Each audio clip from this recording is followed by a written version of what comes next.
అనంతపురం జిల్లా పామిడి మండలం పాల్యంలో గంజాయి విక్రయిస్తున్న 5గురిని పోలీసులు అరెస్ట్ చేశారు. సిఐ రాజశేఖర్ రెడ్డి మాట్లాడుతూ గంజాయి విక్రయిస్తున్న 5గురిని అరెస్ట్ చేసి వారి వద్ద నుంచి 9 కేజీల 210 గ్రాముల గంజాయి, 2 బైక్లు, కారు, 5 సెల్ ఫోన్లు, 5,000 నగదును స్వాధీనం చేసుకుని సీజ్ చేసినట్లు తెలిపారు.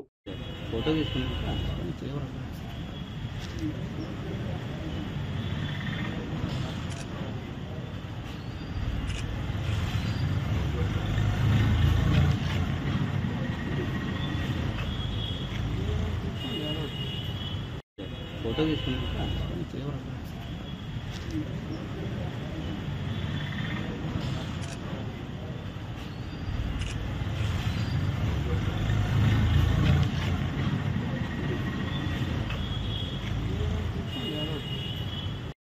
ఫోటో తీసుకుంటా